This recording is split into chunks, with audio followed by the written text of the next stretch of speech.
67। शबरी का आश्रम।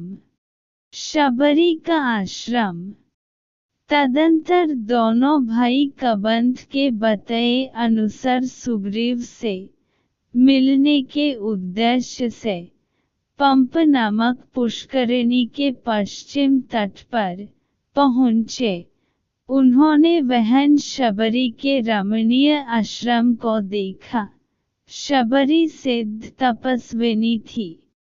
उसने राम लक्ष्मण का अपने आश्रम में पाद्य अर्घ्य आदि से यथोचित सत्कार और पूजन किया।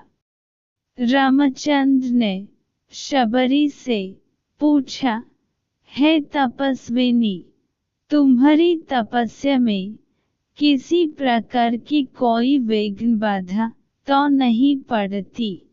कोई राक्षस आदि तुम्हें कष्ट तो नहीं देते?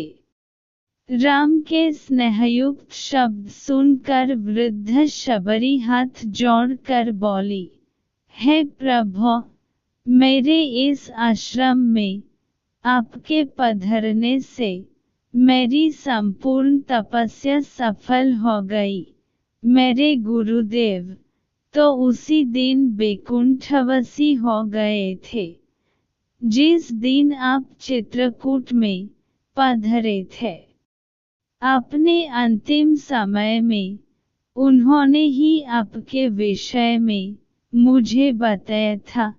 उन्होंने कहा था कि मेरे आश्रम में आपके अतिथि रूप में आने के पश्चात आपके दर्शन करके मैं श्रेष्ठ एवं अक्षय लोकों में जा पाऊंगी।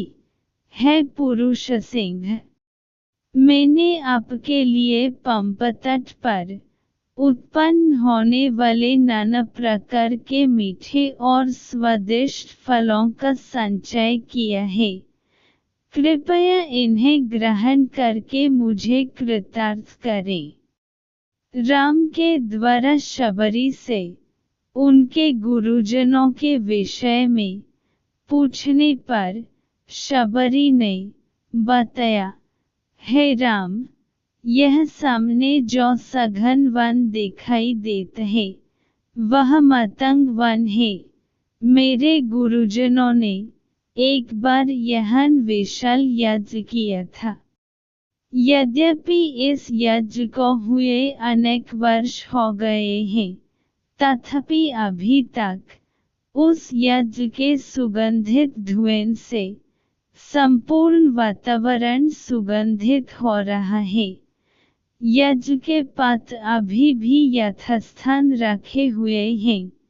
हे प्रभु, मैंने अपने जीवन की सभी धार्मिक मनोकामनाएं पूरी कर ली हैं। केवल आपके दर्शनों की अभिलाषा शेष थी, वह आज पूरी हो गई। अतः आप मुझे अनुमति दें कि मैं इस नश्वर शरीर का परित्याग करके उसी लोक में चली जाऊं जिस लोक में मेरे गुरुजन गए हैं। शबरी की अदम्य आध्यात्मिक शक्ति को देखकर राम ने कहा, हे परम तपस्विनी, तुम्हारी इच्छा अवश्य पूरी होगी। मैं प्रार्थना करता हूँ कि परमात्मा तुम्हारी मनोकामना पूरी करें। रामचंद्र जी का आशीर्वाद पाकर शबरी ने समाधि लगाई और अपने प्राण विसर्जित कर दिए। इसके पश्चात शबरी का अंतिम संस्कार करके दोनों भाई पंप सरोवर पहुँचे। निकट ही पंप नदी बह रही थी, जिसके तट पर नाना प्रकार के वृक्ष पुष्पों एवं पल्लवों से शोभायमान हो रहे थे। उस स्थान की शोभा को देखकर राम अपना सारा शौक भूल गए।